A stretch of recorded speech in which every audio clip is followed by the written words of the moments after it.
বেশ কয়েকদিন কেটে গেছে। রূপা সেদিন রাতেই নিজের বাড়িতে চলে আসে।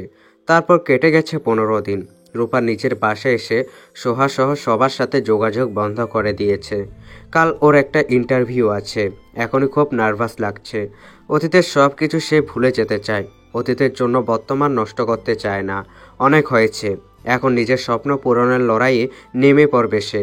অতীতে যা হয়েছে সবটাই একটা কালবৈশাখীর ঝড়, যা হঠাৎ ওর জীবনে এসে জীবনটাকে এলোমেলো করে দিয়ে গেছে। সে আর অতীতে ফিরতে চায় না। আর আহানাপের কাছে তো কখনোই না। প্রতারক ঠকবাজ মানুষকে দ্বিতীয়বার সুযোগ দেওয়া যায় না। বিশ্বাস নিয়ে যে মানুষ খেলে, ভালোবাসা নিয়ে যে মানুষ অভিনয় করতে পারে, তার কাছে ফিরে যাওয়ার প্রশ্নই আসে না। আজও সেই দিনের আহানাপের বলা কথাগুলো রূপার হৃদয়ে রক্তক্ষরণ করায়। স্মৃতি চোখের সামনে ভেসে ওঠে। একবার রূপার দিকে ফিরে তাকায়নি, সবার সামনে অপমান করেছে। সে দিনের সে ভিডিও রূপার জীবন মৃত্যু দুয়ার পর্যন্ত নিয়ে গিয়েছিল। ঘৃণা করে আহানাপ নামটাকেও। রূপার আম্মু এসে ডেকে গেছে কয়েকবার খাবার খাওয়ার জন্য। রূপা খাবে না বলে দরজা বন্ধ করে শুয়ে পড়ল। না, এ 15 দিন কারোর সাথে দেখা হয়নি রূপার। আহানাপের কথা মনে পড়লে রাগে ক্ষোভে হাত মুষ্টিবদ্ধ করে নিত রূপা। সকালে সূর্যের আলো চোখে পড়তে রূপা বালিশ দিয়ে নিজের চোখ ঢেকে নিল, আবার ঘুমিয়ে পড়ল। রূপার আম্মু এসে রূপাকে অনেকবার ডেকে গেল, কিন্তু তাতেও রূপা একটুও নড়ল না। কিছুক্ষণ পর কেউ এসে রূপার উপর পানি ঢেলে দিল। ভয়ে লাফ দিয়ে শোয়া থেকে উঠে বসল রূপা। সামনে তাকিয়ে দেখে মাহি কোমরে হাত দিয়ে রাগী দৃষ্টিতে তাকিয়ে আছে রূপার দিকে। রূপা কিছুটা ভীতু চোখে মাহির দিকে তাকিয়ে বলল, কি হয়েছে ডাইনি? এভাবে চোখ বড় বড় করে তাকিয়ে আছিস কেন? বাচ্চা মেয়ে, ভয় পাই তো। মাহি রূপার সামনে ঘড়ি ধরে বলল, দেখ কয়টা বাজে। রূপা ঘড়ির দিকে তাকিয়ে চিৎকার দিয়ে বলে উঠল, আমার চাকরি। ইন্টারভিউ দেওয়ার আগে বাদ পড়ে গেল দোস্ত। মাহি রূপার দিকে তাকিয়ে বলে উঠল, আরও 30 মিনিট সময় আছে, জলদি রেডি হয়ে নে। রূপা তাড়াতাড়ি ওয়াশরুমে গিয়ে ফ্রেশ হয়ে আসলো। শুভ্র রঙের একটা 3 পিস বের করে পরে নিল। চুলগুলো সুন্দর করে বেনুনি করে নিল। মাহি রূপার দিকে তাকিয়ে বলল, আজ শুনলাম সন্ধ্যায় নাকি নতুন ভাড়াটিয়া উঠবে। রূপা মাহির দিকে না তাকিয়ে বলে উঠল, একবার আক্কেল হয়নি? আবার নতুন ভাড়াটিয়ার পেছনে লাগা শুরু করবি নাকি? মাহি লজ্জায় মাথা নিচু করে নিল। রূপাদের বাসার উপরতলায় একটা ছেলে ভাড়াটিয়া ছিল, দেখতে মাশাআল্লাহ। প্রথম দেখায় মাহি প্রেমে পড়ে যায়। প্রতিদিন রূপার বাহানা করে ছেলেটাকে দেখতে আসতো মাহি। রূপাও সেটা বুঝতে পারত। একদিন মাহি ভাবলো ছেলেটাকে প্রপোজ করবে। ঠিক সেই দিন ছেলের বাসায় ওর বউ এসে হাজির। শুধু বউ না, সাথে বাচ্চাও। মাহির দিল গেল ভেঙে। বেচারি যখন যাকে পছন্দ করে তার গার্লফ্রেন্ড না হয় বউ থাকে। আসলে হাঁটতে বসতে যা তার উপর ক্রাশ খেলে বাঁশ তো ফ্রিতে খেতেই হবে। রূপা রেডি হয়ে রুম থেকে বেরিয়ে গেল। রূপার আব্বু সোফায় বসে পেপার পড়ছেন। রূপা ওর আব্বুর কাছে বিদায় নিয়ে বেরিয়ে গেল। কোম্পানির সামনে রিকশা থেকে নেমে রূপা অবাক হয়ে গেল, এত বড় কোম্পানি। মাহি রূপাকে বলে উঠল, দোস্ত, নতুন বস কিন্তু খুব রাগী, আর ওনার নিয়মের বাইরে কেউ গেলেই সাথে সাথে বের করে দেয়। রূপা কিছু না বলে ঘড়ির দিকে তাকালো। 5 মিনিট বাকি আছে। রূপা বসে আছে ইন্টারভিউ রুমের সামনে। মাহি নিজের কেবিনে চলে গেল। আজ 2 মাস হলো সে এ কোম্পানিতে চাকরি পেয়েছে। রূপার ইন্টারভিউ সময় হলে সে গিয়ে ইন্টারভিউ দিয়ে বের হলো। মন বলেছে চাকরি হবে না।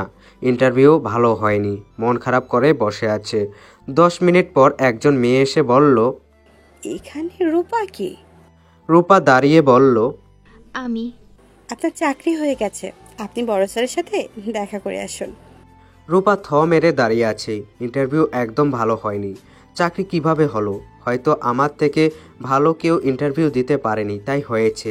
এসব ভেবে নিজেকে বোঝালো রূপা। আমার সাথে আসুন, কিছু এগ্রিমেন্ট আছে, আপনার সাইন লাগবে। রূপা সব কিছু মেনে সাইন করে দিল। ম্যানেজার সাহেব এসে রূপাকে নিয়ে গেল বসের রুমে। অনুমতি নিয়ে প্রবেশ করলো ম্যানেজার সাহেব। রূপার বুক ভয়ে দুপুক করছে। আস্তে আস্তে ম্যানেজার সাহেব বসের বিষয়ে সব কথা রূপাকে বলেছে। বস খুব বদমেজাজি লোক। কাজে অবহেলা, অনিয়ম একদম পছন্দ করেন না। বস ল্যাপটপের দিকে তাকিয়ে বলে উঠল, ওনাকে সব বুঝিয়ে দিয়েছেন তো ম্যানেজার সাহেব? রূপা নিজের চোখকে বিশ্বাস করতে পারছে না। সামনে কি সত্যি সে লোকটা বসে আছে, নাকি এটা ওর কল্পনা? রূপা নিজের হাতে নিজে চিমটি কাটলো। না, এটা তো সত্যি। এই কোম্পানির মালিক তাহলে এ লোক। জি স্যার, সব বুঝিয়ে দিয়েছি। সাজ্জাদ চৌধুরী ল্যাপটপ থেকে চোখ সরিয়ে সামনে তাকালো, সাথে ভ্রু কুঁচকে ফেলল সাজ্জাদ। এই মেয়ে এখানে কি করছে? সাজ্জাদকে চুপ থাকতে দেখে ম্যানেজার সাহেব বলল। স্যার, আপনার নতুন পিএ। সাজ্জাদ গম্ভীর মুখে ম্যানেজারের দিকে তাকিয়ে বলল। ম্যানেজার সাহেব, আপনি এখন আসতে পারেন। ম্যানেজার একবার রূপার দিকে তাকিয়ে সাজ্জাদের দিকে তাকালো, জোরপূর্বক মুখে হাসি বুলিয়ে বেরিয়ে গেল। সাজ্জাদ রূপাকে বসতে বলল। রূপা ভয়ে ভয়ে বসলো।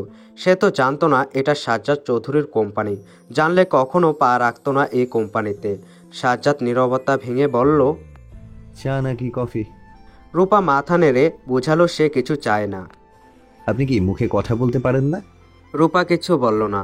রূপা সবার সামনে সাহসী হলেও এই এক লোক যাকে দেখলে রূপার মুখ দিয়ে কথা বের হতে চায় না।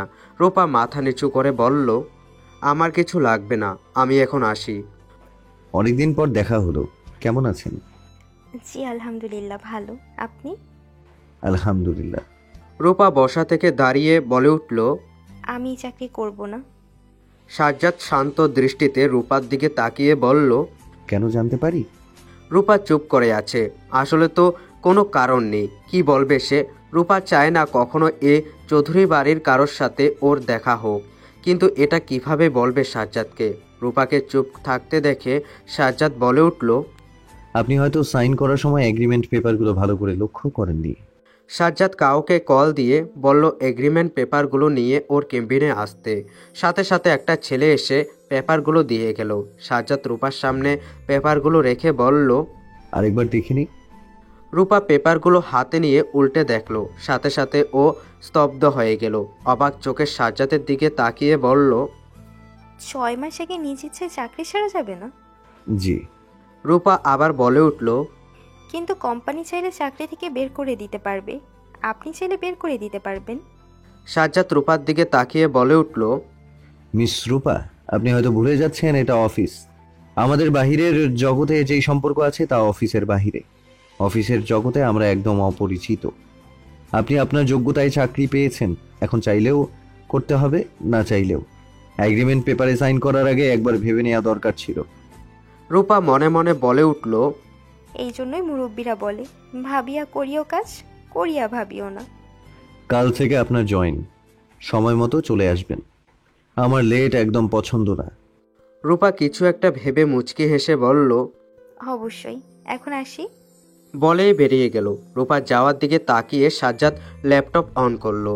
যেখানে রূপাকে দেখা যাচ্ছে সিঁড়ি দিয়ে নামছে আর বিড়বিড় করে কি যেন বলছে। সাজ্জাদ এক রহস্যময় হাসি দিয়ে তাকিয়ে আছে ল্যাপটপের দিকে। মাহিও বেরিয়ে গেল। রূপার সামনে এসে বলে উঠল। দোস্ত, তোর চাকরি হয়েছে? রূপা গম্ভীর মুখে মাহির দিকে তাকালো। মাহি রূপার তাকানো দেখে হেসে বলে উঠল।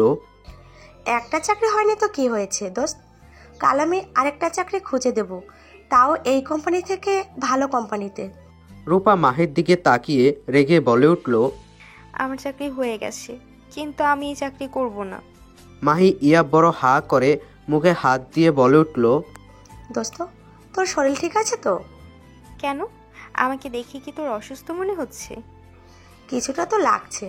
দোস্ত, এত বড় কোম্পানিতে চাকরি পেয়েও করবি না, কিন্তু কেন? রূপা কিছু না বলে একটা রিক্সা ডেকে উঠে পড়ল। মাহি মুখ ভার করে রূপার সাথে বসলো। হঠাৎ মাহি বলে উঠল। দোস্ত, বসকে দেখছোস? তুই হয়তো বসকে দেখিসনি, কত হ্যান্ডসাম, ফর্সা মুখ, সাথে চাপদারি, তাকানোর স্টাইল, হাঁটার স্টাইল সব কিছুতেই ফিদা হয়ে যায়। তুই বসকে দেখলে চাকরি ছাড়ার কথাই ভুলে যাবি। রূপা রেগে বলে উঠল। আর একটা কথা বলবি, ধাক্কা দিয়ে ফেলে দেব। তোর মতো লুচ্চি ভাবিস সবাইকে? মাহি মুখে হাত দিয়ে চুপ হয়ে গেল। বিশ্বাস নেই, সত্যি ধাক্কা দিয়ে ফেলে দিলে তখন আর ক্রাশকে বিয়ে করা হবে না, বাচ্চার মুখ দেখা হবে না। বিয়ের আগে ক্রাশ বিধবা হয়ে যাবে, বাচ্চারা মা হারা। বাসায় আসার পর রূপার আম্মু মেয়ের মুখ দেখে ভাবলেন হয়তো চাকরি হয়নি, তাই মন খারাপ। রূপার আম্মু ঠান্ডা শরবত এনে মেয়েকে দিলেন। রূপা মায়ের দিকে তাকিয়ে হাসলো। এই পৃথিবীতে মা বাবা ছাড়া কেউ আপন হয় না, কেউ এমন নিখুঁত ভালোবাসে না। হয়তো আসে মজা নিতে, না হয় আসে অভিনয় করতে। সন্ধ্যায় রূপার আম্মু রূপার হাতে বিরিয়ানি বক্স দিয়ে বলল। রূপা মা আমার, দেখ হাতে কত কাজ, একটু কষ্ট করে নতুন ভাড়াটিয়াকে এটা দিয়ে আয়। নতুন এসেছে, কি খাবে না খাবে। রূপা বক্স নিয়ে মাথায় ঘোমটা দিয়ে উপরের তলায় গেল। দরজার সামনে গিয়ে কলিং বেল বাজাতে দরজা খুলে কেউ বেরিয়ে আসলো।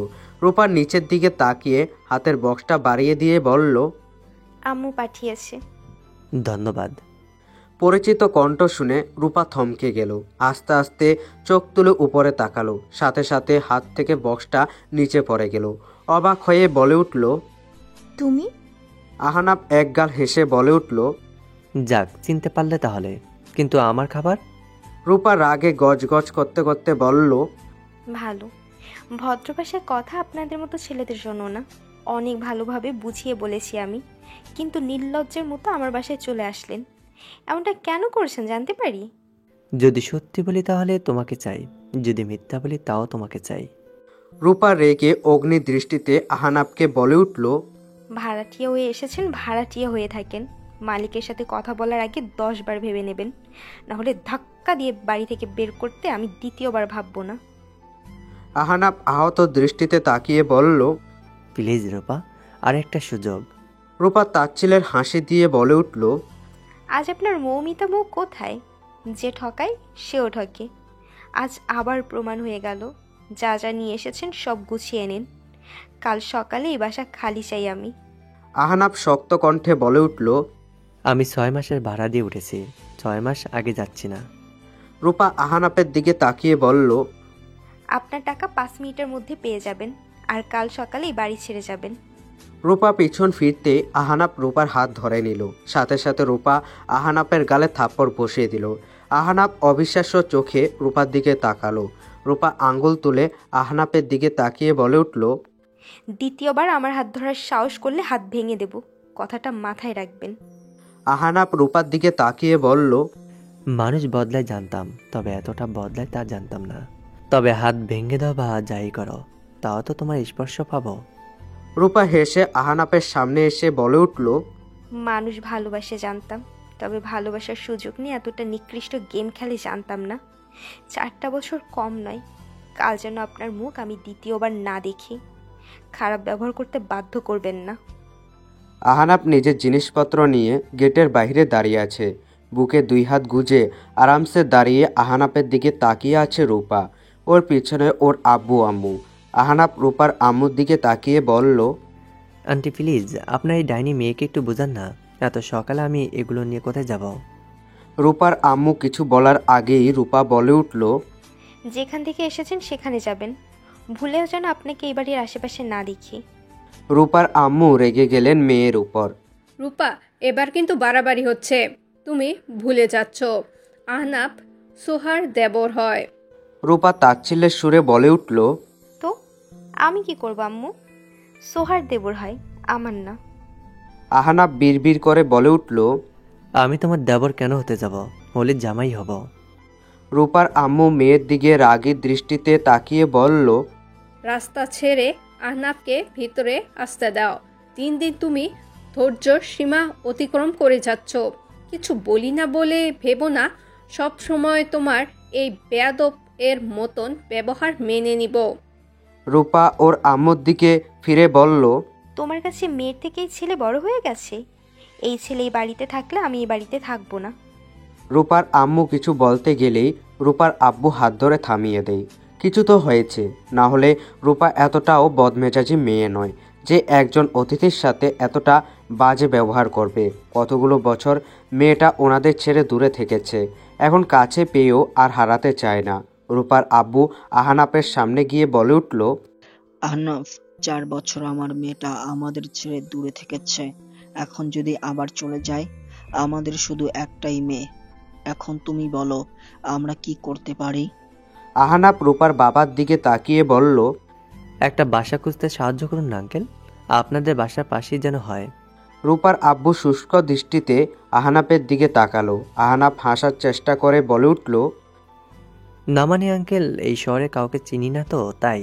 রূপা বিরক্তির মুখে বাড়ির ভিতর চলে গেল। মাহি রূপাকে নিতে এসে আহনাপকে দেখে ভূত দেখার মতো চমকে উঠল। সাথে সাথে সেই দিন রূপাকে আহনাপের অপমান করা কথাগুলো মনে হতে মুহূর্তে মনটা বিষিয়ে গেল। আহনাবকে দেখেও না দেখার মতো বাড়ির ভিতর চলে গেল। আহনাব মাহিকে দেখেই চিনে ফেলল। মাহির এমন আজব রিয়াকশন পাত্তাই দিল না। বাসা খুঁজতে ব্যাগগুলো এখানে রেখে চলে গেল।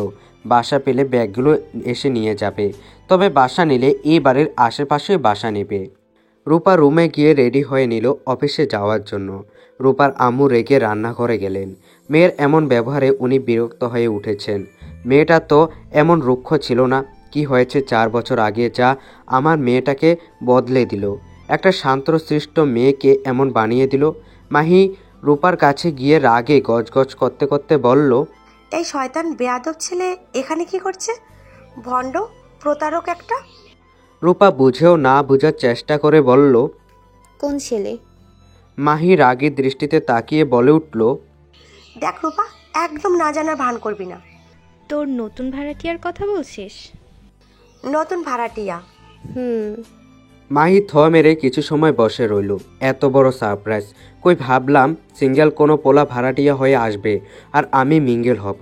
এখন দেখি প্লে বয় জুটল। মাহির কথা শুনে রূপা ওর মাথায় বাড়ি মারল। ব্যাগ কাঁধে নিয়ে রুম থেকে বেরিয়ে গেল। মাহিও পিছু পিছু বের হলো। আজ অফিসে আসতে 10 মিনিট লেট। 10 মিনিট রূপা অফিসের সামনে টং দোকানে দাঁড়িয়ে চা খেয়েছে। রূপা অফিসে আসতে মাহি রাগী দৃষ্টিতে একবার রূপার দিকে তাকালো। রূপা দেখেও না দেখার মতো নিজের জায়গায় গিয়ে বসে পড়ল। একটু পর একজন স্টাফ এসে বলল, আপনাকে বস যেতে বলেছে। রূপা শয়তানি হাসি দিয়ে গেল সাজ্জাতের কেবিনে। সাজ্জাদ রূপার দিকে না তাকিয়ে বলে উঠল, মিস রূপা, আপনাকে কাল বলে দেয়া হয়েছিল টাইম টু টাইম অফিসে উপস্থিত থাকতে। আপনি প্রথম দিন 10 মিনিট লেট। আপনি জানেন যারা অফিসের নিয়ম মেনে চলে না, আমি তাদের অফিসে দ্বিতীয়বার রাখি না। রূপা সাজ্জাদের দিকে তাকিয়ে বলে উঠল, তাহলে বের করে দিন। সাজ্জাদ ফাইল থেকে চোখ তুলে রূপার দিকে তাকালো। রূপা মিষ্টি একটা হাসি দিয়ে সাজ্জাদের উত্তরের অপেক্ষায় তাকিয়ে আছে। সাজ্জাদ খুব ভালো করে বুঝেছে রূপা ইচ্ছে করে লেট করে অফিসে এসেছে। সাজ্জাদ অফিসে আসার সময় দেখেছে রূপা টং দোকানে বসে চা খাচ্ছে। সাজ্জাদ হাতের কলমটা ঘুরাতে ঘুরাতে বলল, ওহ, প্রথম ভুলের জন্য শাস্তি। রূপা ভ্রু কুঁচকে বলে উঠল, শাস্তি? সাজ্জাদ রূপার সামনে এক গাদা ফাইল রাখলো।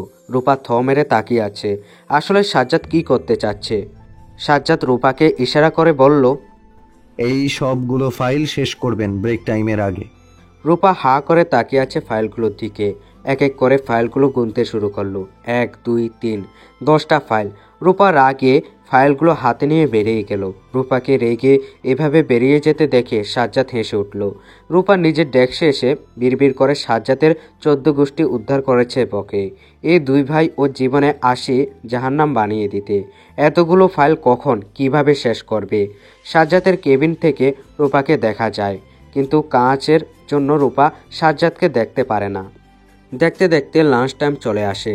রূপা ফাইলের দিকে তাকিয়ে দেখে মাত্র 5টা শেষ হয়েছে। সাথে সাথে সাজ্জাদের ফোন আসে ওর কেবিনে ফাইল নিয়ে যাওয়ার জন্য। রূপা বিরক্ত হয়ে ফাইলগুলো হাতে নিল, যেন এই লোক ঘড়ির দিকে তাকিয়ে সময় গুনতে ছিল। 1 মিনিটও এদিক ওদিকে হতে পারল না। ফোন চলে আসলো। রূপা উপরের দিকে তাকিয়ে বলে উঠল, ও ফাল্লা, আমার সাথেই কেন বারবার এমন হয়? এই লোকের অফিস জানলে কখনো ইন্টারভিউ দিতে আসতাম না। রূপা বসে আছে সাজ্জাদের সামনে। আপনি 3 ঘন্টায় মাত্র 5টা শেষ করেছেন। আপনি সত্যিই কাজ করছেন নাকি অন্য দিকে মন ছিল? সাজ্জাদের এমন কথা শুনে রূপা রেগে গেলেও তা প্রকাশ করল না। ভালো না লাগলে, পছন্দ না হলে আপনার কোম্পানি থেকে বের করে দিন। সাজ্জাদ হাসল রূপার কথা শুনে। কথায় কথায় বের করে দিন কথাটা যেন রূপার অভ্যাস হয়ে গেছে। এখন লাঞ্চ টাইম, সবাই লাঞ্চ করতে গেছে। সাজ্জাদ একজনকে ফোন দিয়ে বলল রূপার সব কিছু গুছিয়ে এখানে নিয়ে আসতে। রূপার মুখে বিজয়ের হাসি ফুটে উঠল। যাক, ওর প্ল্যান কাজ করেছে। সাজ্জাদ নিজে ওকে বের করে দিচ্ছে। লোকটা সব কিছু নিয়ে আসতেই রূপা ব্যাগপত্র গুছিয়ে বলল, ধন্যবাদ স্যার। সাজ্জাদ রূপার দিকে তাকিয়ে বলে উঠল, মোস্ট ওয়েলকাম। সাজ্জাদ লোকটার উদ্দেশ্যে বলল, আমার সামনের সোফার সাথে একটা টেবিল আজকের জন্য সেট করে দিন। লোকটা তাই করলো। রূপা ভ্রু কুচকে তাকিয়ে আছে। এখানে সাজ্জাদ কি করতে যাচ্ছে? যাই করুক, তাতে আমার কি? আমি এখান থেকে যেতে পারলেই হলো। আবার অন্য কোম্পানিতে ইন্টারভিউ দিতে হবে। রূপা সামনে তাকাতেই সাজ্জাদ এমন কথা বলল, সাথে সাথে রূপার হাসি উধাও হয়ে গেল। সারা মুখে অন্ধকার নেমে আসলো। মনে মনে একটা কথাই আওড়ালো বারবার, ওর সাথে কেন এমন হয়। আহনাব বিরক্ত হয়ে রাস্তার এক পাশে দাঁড়ালো। বাসা খোঁজার মতো বিরক্তিকর কাজ আর দুইটা হতে পারে না। এ নিয়ে কতগুলো বাসা দেখেছে, কিন্তু ব্যাচেলার শুনেই না করে দিচ্ছে সবাই। আহনাব রূপাদের বাড়ির দিকে তাকিয়ে দীর্ঘশ্বাস ফেলল। নিজের কৃতকর্মের জন্য আজ নিজের এমন অবস্থা। আহনাব এসব ভাবছে, তখনই কেউ একজন আহনাবকে পিছন থেকে জড়িয়ে ধরে চিৎকার করে বলে উঠল, চোর চোর চোর, কে আছো? এই চোরের হাত থেকে আমাকে উদ্ধার করো। আহনাব যেন আকাশ থেকে পড়েছে। চোর? আবার সে? আহনাব নিজের থেকে ছাড়ানোর জন্য চেষ্টা করতেই দেখা যাচ্ছে রাস্তার মানুষ এদিকে আসছে। বাড়ির গেটে দাঁড়ানো দারোয়ান লাঠি হাতে আসছে। আহনাব বুঝলো আজ তাকে গণপিটুনি খেতে হবে, তাও ফ্রিতে।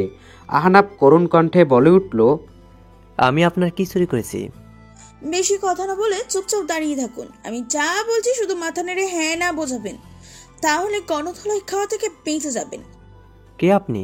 আজব, সারুন। ইতিমধ্যে এখানে লোকজন এসে ভিড় করে ফেলেছে। একজন লোক বলে উঠল, কি হয়েছে মা? এই ছেলে তোমার কি চুরি করেছে? আরেকজন বলে উঠল, রাস্তাঘাটে আর শান্তিতে বের হওয়ার জো নেই এইসব ছেলেদের জন্য। দেখতে তো ভালো পরিবারের ছেলে মনে হয়, চুরি না করে কাজ করেও তো খেতে পারে। আহনাব এমন পরিস্থিতিতে আগে কখনো পড়েনি। অবাক হয়ে সবার কথা শুনছে।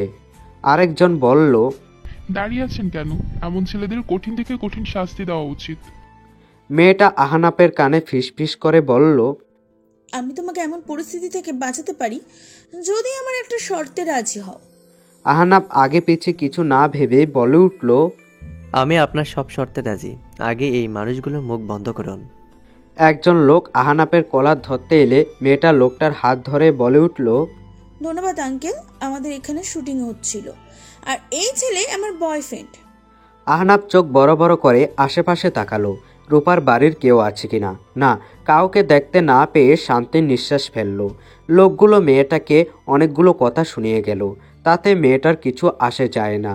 সে তো এসব কথা পাত্তাই দেয়নি। আহনাব রেগে মেয়েটাকে বলে উঠল, আপনি এমনটা কেন করলেন? আপনি কে? মেয়েটা ডোন্ট কেয়ার ভাব নিয়ে বলে উঠল, আমার নাম রিধি। আপনার নাম যাই হোক, তাতে আমার কি? আমাকে চোর বলার অপমান কেন করলেন? আপনি বলছেন আমার শর্তে রাজি? আহনাব বিরক্ত হয়ে বলে উঠল, কিসের শর্ত? কার শর্ত? আর আমি কেন শর্ত মানব? রিধি আহনাবের আরো কাছে এসে বলে উঠল, আমার মনে হয় আপনার গণধোলাই খাওয়ার ইচ্ছে। বাঁচাও, কেউ তো বাঁচাও। আহনাব মেয়েটার মুখ চেপে ধরে বলে উঠল, বোন মাফ কর, তোর কি শর্ত বলে আমাকে উদ্ধার কর। মেয়েটা মুচকি হেসে বলল, এই তো লাইনে এসেছেন, তবে আমি কারোর বোন নই, আমার একটা সুন্দর নাম আছে। আহনাব বলল, এবার বলেন প্লিজ। রিধি আহনাবের দিকে তাকিয়ে বলল, আমার দাদু আমার জন্য বিয়ে ঠিক করেছে। আমি বলেছি আমার বয়ফ্রেন্ড আছে। এখন দাদু বলছে আজকেই যেন বয়ফ্রেন্ড নিয়ে দাদুর কাছে যায়। ভালো কথা, নিয়ে যান। আগে পুরো কথা শুনবেন। আহনাব আগ্রহ না দেখিয়ে বলল, আপনার এইসব কথা আমি শুনে কি করব? দেখুন, আমি ঘুরিয়ে পিছিয়ে কথা বলতে পারি না, যা বলবো সোজাসুজি। আমার কোনো বয়ফ্রেন্ড নেই, আর প্রায় 5 ঘন্টা ধরে আমি বয়ফ্রেন্ড খুঁজছি। এই এলাকায় ছেলেরা খুবই ভীতু, আমাকে দেখলেই ভয় পায়, কেউ হতে রাজি না, তাই বাধ্য হয়ে এমন করা। আহনাব একবার ভালো করে মেয়েটার দিকে তাকালো। কালো শার্ট, সাথে প্যান্ট, মাথায় ক্যাপ, শার্টের সামনে চশমা ঝোলানো, দেখতে বখাটে মেয়ে মনে হচ্ছে। আহনাব হাত উঠিয়ে বলল, এইটুকু একটা শরীর, মাছি তাড়ানোর মতো হাত দিয়ে বাতাস দিলে উড়ে যাবেন, আর আপনাকে এলাকার ছেলেরা ভয় পায়? ওরা আসলেই ছেলে তো নাকি? আপনার সাহস তো কম না, আমাকে অপমান করছেন। আজ শুধু বিপদে পড়েছি বলে, না হলে এত করে হাত পা ভেঙে গলায় ঝুলিয়ে দিতাম। আহনাব বিরক্ত হয়ে বলল, আমি তো সেই ভয় পেয়ে গেছি, এখন আমি কি করব? আমার বয়ফ্রেন্ড সেজে আমার দাদুর কাছে যাবেন? কি? কখনো না। তাহলে কি আবার চিৎকার করবো? পাবলিকের মায়ের কিন্তু সেই স্বাদ। আহনাব অসহায় চোখে আশেপাশে তাকালো। রূপা সাজ্জাদের সামনে বসে ফাইল দেখছে, আর চোখে সাজ্জাদের দিকে তাকাচ্ছে। এক নাম্বার গিরগিটি। এখনই মনে হলো বের করে দেবে, কিন্তু না, উল্টো নিজের সামনে বসিয়ে ফাইল দিয়ে বসিয়ে দিয়েছে। এদিকে পেটেও খুব খিদে পেয়েছে। সকালে এই আহানাপের ঝামেলার জন্য কিছু খাওয়া হয়নি। হঠাৎ রূপা সাজ্জাদের দিকে তাকিয়ে ভাবতে লাগলো, প্রথম কিভাবে ওর আর সাজ্জাদের সে অন্ধকার রুমে দেখা হয়েছিল। এই ছেলে নিজ থেকে হেল্প করতে আসবে, আবার অ্যাটিটিউড দেখাবে, যা রূপার খুব বিরক্ত লাগে। সাজ্জাদের কেবিনে একটা মেয়ে খাবার নিয়ে আসলো। সাজ্জাদ রূপার মুখের দিকে তাকিয়ে বলে উঠল, আমি জানি আমি খুব সুন্দর হ্যান্ডসাম, তাই বলে তুমি চোখ দিয়ে আমাকে গিলে নেবে? এই জন্যই আম্মু প্রতিদিন বলে, সাজ্জাদ কপালে কালো টিপ দিয়ে রাখ, না হলে মেয়েদের নজর লাগবে, কালো নজর। রূপা লজ্জা পেয়ে গেল সাজ্জাদের কথায়। লজ্জা লুকাতে বলে উঠল, কি আজব, আপনি সুন্দর হ্যান্ডসাম, কি হাস্যকর কথা, তাই না? আমি তো জাস্ট ভাবতেছিলাম। সাজ্জাদ এক ভ্রু উঁচু করে বলল, কি ভাবতেছিলে? রূপা আমতা আমতা করে বলল, কিছু না। আর সবার আম্মুর কাছেই তার সন্তান সুন্দর, তাই বলে নিজেকে সুন্দর বলবেন না স্যার। আমি নিজেও বলতে পারি আমি বিশ্ব সুন্দরী, তাই বলে কি সত্যি আমি বিশ্ব সুন্দরী হয়ে গেলাম নাকি? সাজ্জাদ ওর সামনে দাঁড়ানো মেয়েটাকে বলে উঠল, মিস মিহি, তুমি বলো আমি দেখতে হ্যান্ডসাম না? মেয়েটা হেসে বলে উঠল, দাদা ভাই, তুমি দেখতে অনেক হ্যান্ডসাম আর কিউট। সাজ্জাদ বিজয় হাসি দিয়ে রূপার দিকে তাকালো। রূপা সাজ্জাদের চোখের আড়ালে মুখ ভেঙচি কেটে কাজ শুরু করলো, কিন্তু খুব ক্ষুধা লেগেছে, তাই কাজে মন বসছে না। সামনে এতগুলো খাবারের গ্রান, পেটে ইঁদুর দৌড়াচ্ছে, কাজে কিভাবে মন বসে? সাজ্জাদ হাতের ইশারায় মেয়েটাকে চলে যেতে বলল। সাজ্জাদ সব খাবার টেবিলে সাজিয়ে রূপার দিকে তাকালো। রূপা আর চোখে তাকিয়ে চোখ ফিরিয়ে নিল। সাজ্জাদ নীরবে হাসলো। রূপার মুখ দেখিয়ে বুঝেছে সাজ্জাদ রূপার খিদে পেয়েছে। সাজ্জাদ রূপাকে ডাকলো। রূপা কাজ রেখে সাজ্জাদের দিকে তাকালো। একটু কষ্ট করে এদিকে আসবেন মিস রূপা? রূপা সাজ্জাদের সামনে গেল। সাজ্জাদ রূপাকে রিকোয়েস্ট করে বলল, প্লিজ সবগুলো থেকে একটু একটু খেয়ে বলবেন কোনটা সব থেকে ভালো হয়েছে। সবগুলো থেকে খেতে গেলে এইগুলো তো এটো খাবার হয়ে যাবে। সমস্যা নেই, আসলে আমার ঝালে খুব সমস্যা হয়, আমি ঝাল খেতে পারি না, আপনি একটু। রূপার পেটে খুব খিদে, তাই বেশি কিছু না ভেবে রাজি হয়ে গেল। সাজ্জাদ দুইটায় খাবার বেড়ে নিল। সব কিছু থেকে অর্ধেক অর্ধেক রূপাকে দিল। রূপা অবাক হয়ে বলে উঠল, এত কেন স্যার? খাবার নষ্ট হওয়া আমার পছন্দ না, অন্যদিন আমার ফ্রেন্ড সাথে থাকে, আজ না হয় আপনার সাথে লাঞ্চ করলাম। রূপা কিছু না বলে মিষ্টি একটা হাসি দিয়ে খাবার খাওয়া শুরু করলো। সাজ্জাদ খাবার না খেয়ে রূপার খাওয়ার দিকে তাকিয়ে আছে। রূপা খাবার শেষ করে দেখে সাজ্জাদ এখনো খাবারে হাত দেয়নি।